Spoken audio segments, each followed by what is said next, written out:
Howdy, this is Linda. I've got a recipe that's an old favorite of mine that many years ago that I tried when I lived next door to my girlfriend Linnea. So I'm gonna try to tag her, see if she remembers this. But this was many years ago. I'm thinking like 40 years ago. But it was called the John Wayne Special, and it was an egg dish. And I've been thinking a lot about it. I looked it up. Sorry, I looked it up, and it's 22 points per serving because it's full of lots of cheese and other stuff. Anyway, so I tweaked it. But here's the old recipe that I found online, and I'm tweaking it a little. And then here's a picture of it. I don't know if you can see or not, but so I've changed some of the ingredients with some lighter ingredients and healthier ingredients. So I'm going to put this together. And what this is, the John Wayne Special, is it was one of his favorite breakfast casseroles, or he would actually eat it for lunch and dinner. It actually was more for dinner because it is, but you can eat it for any meal.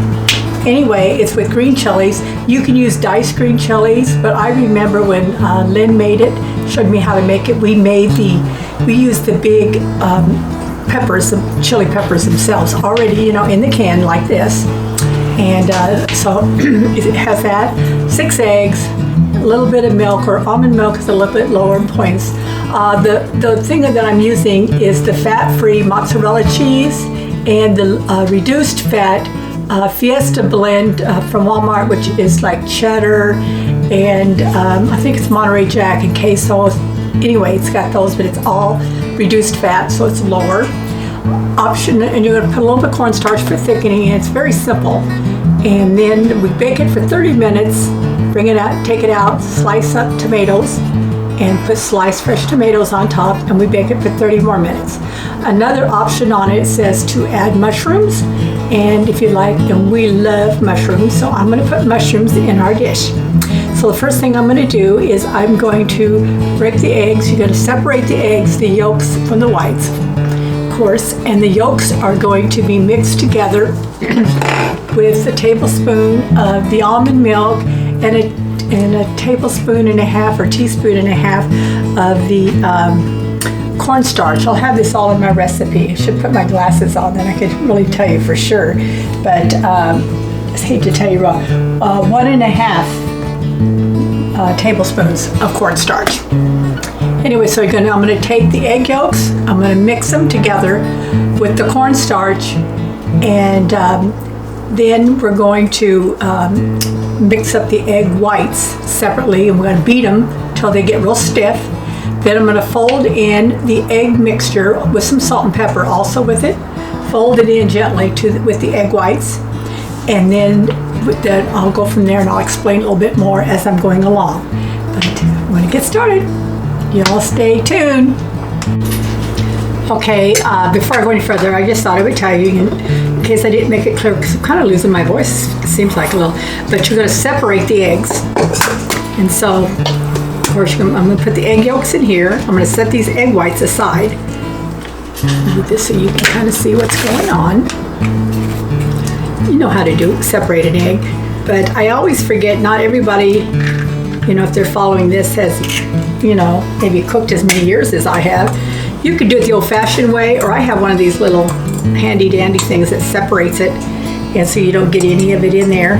Because a minute ago I went to do it, and I actually plopped the egg yolk in there when I was videotaping, so I had to stop that one. And I thought, get this thing out and use it. So anyway, so it's separated. My eggs right here, so I'm going to pour it into here. And that's how we separate the eggs, and just in case you didn't know. Okay, I measured out 1.5 tablespoons of the cornstarch and 1 tablespoon of the almond milk. I've got the 6 egg yolks in here. Make sure I look at my camera here. I'm going to mix this together.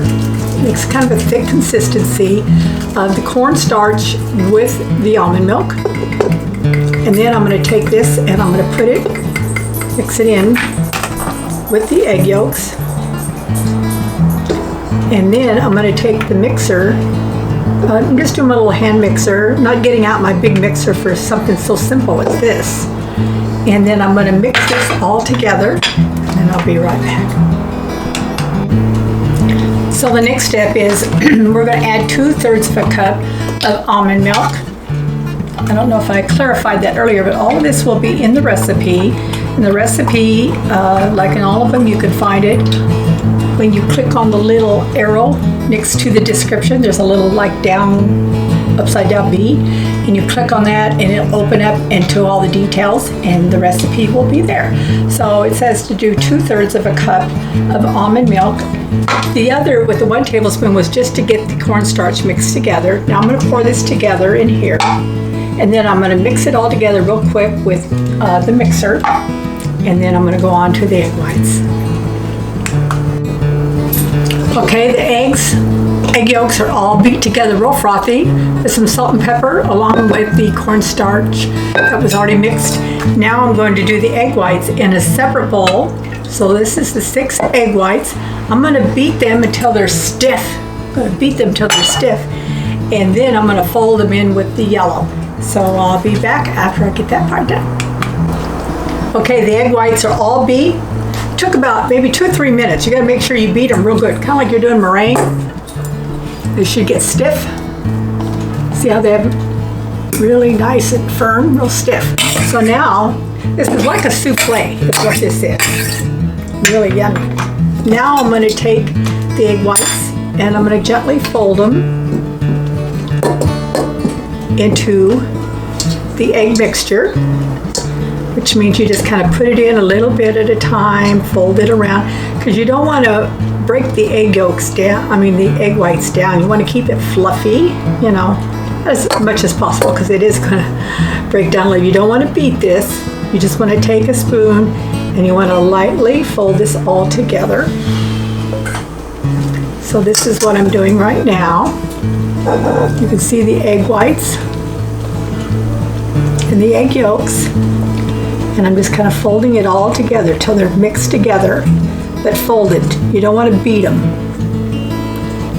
You don't want to stir it real fast. You just want to fold it together so it cooks up really yummy, like a souffle. Okay, I think I've got them folded in pretty good. So now we're going to go to like the last step. Real simple. I'm going to take a casserole pan, or I'm going to take like a glass cooking pan, sheet pan, spray it real good with the non-stick spray.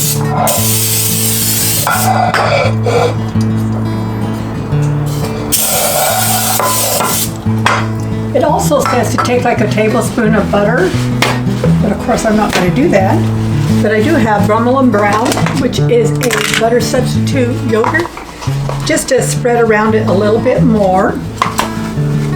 So I'm going to take just a tiny bit on a paper towel here, rubbing it around the sides into the corners really good. Okay, we got that done. The next thing we're going to do is we're going to add the chilies. I took 5 peppers out of this can. If you can find a smaller can, go for it, but we'll use this for another recipe. Anyway, I took 5 of them and I just split them open. Really easy. Keep the seeds together because it's a mild chili. It's not spicy. So you just want to lay 5, or you can even do 6, but I think 5 is plenty. I was kind of estimating on this when I'm creating this. So I'm putting the chilies in the bottom of the casserole pan.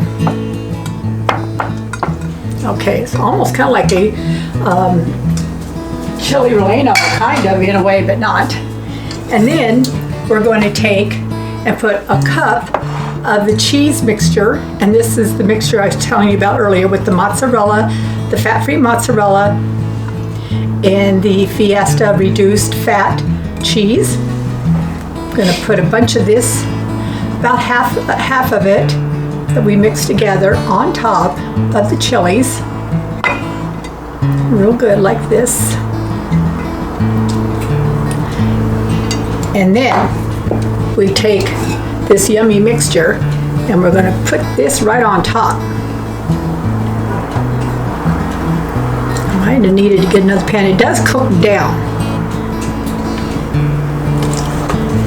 Okay. It's going to be so good. don't know if you can see this or not. Working backwards here. Okay, I'm going to try to poke it down a little bit here. I'll lose my pan over here. Put that down in here. It says to kind of poke it with a fork a little to get some of the mixture down into that. So I'm going to like turn it around little circles like this inside, so it's kind of getting to the chili and to the cheese. Okay, looks pretty good. Now you top with the rest of your cheese. Just sprinkle it right on top. Like I said, I probably should have used a bigger pan, but I think because once this starts cooking, it's going to cook down. It'll be okay. So we'll sprinkle the rest cheese on top.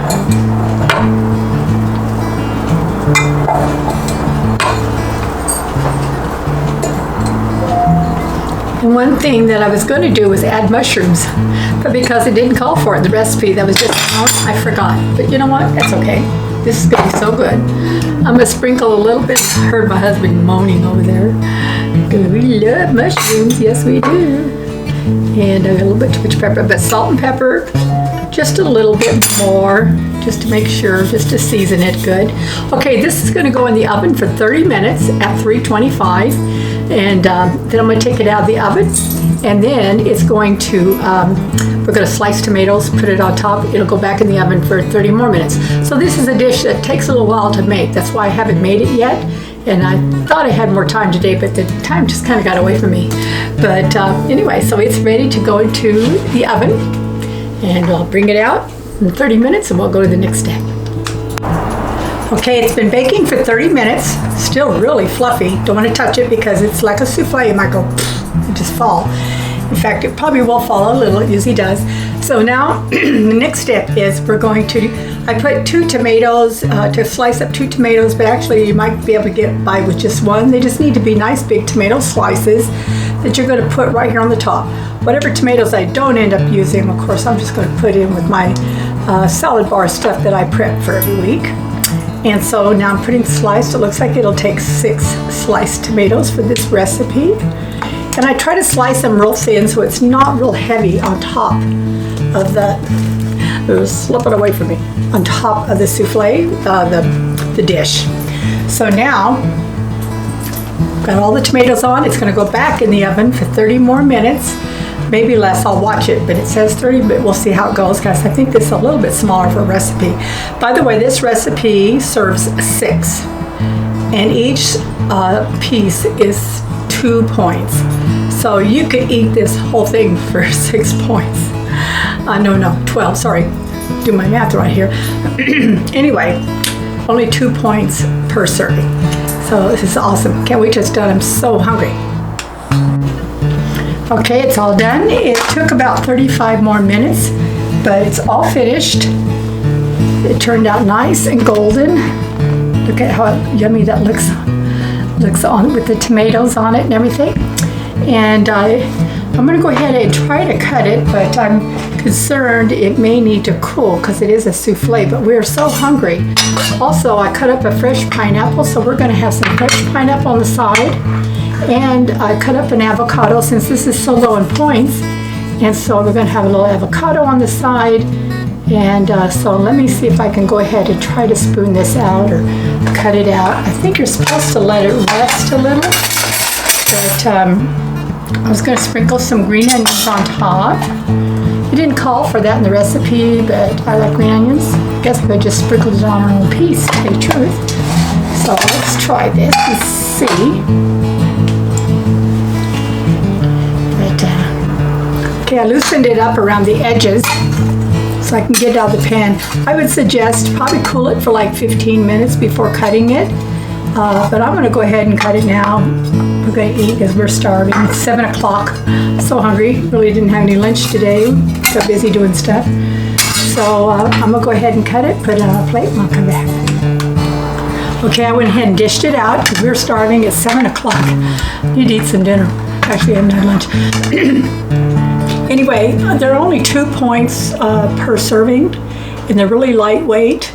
And so I went ahead and we're going to have 2 of them. I don't know if you can see here, but there's the green chili right there. Right there's the green chilies underneath.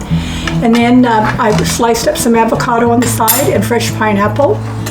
The John Wayne Special egg souffle is only 2 points per, so that's 4 points for it. Actually, the thing probably the highest on this plate is the avocado. But still, this whole dish is under 10 points, and that's including the avocado. We're just so hungry, and I've got the points for it, so we're gonna eat it. You all have a great day. Thank you for watching my video, and if you like it, please share with others, have them subscribe, and I'll keep doing these. And it's a good way to stay healthy and lose weight, and it's a lifestyle, it's not a diet. I love WW, I've lost almost 80 pounds, and keeping it off and enjoying every minute. Have a wonderful and very blessed day. Bye-bye. Hi, just one more thing I wanted to add. As you can see, I've changed my clothes, but there were 6 pieces. As you can tell, there's 1 left. I had 2, my husband had 3, but they're only 2 points each, so that was really good. The only thing I would add is, it said, one recipe said to bake at 325, I think another one said 350. I'm going to put on the recipe, you should bake it at 350, because when I remember having it before, it was just a little more golden, and I mean, it still tasted good, but I think it should have cooked probably for a little more, not longer, but maybe the 350 would have made a difference. But otherwise, it was really good. Hope you enjoy this. Bye.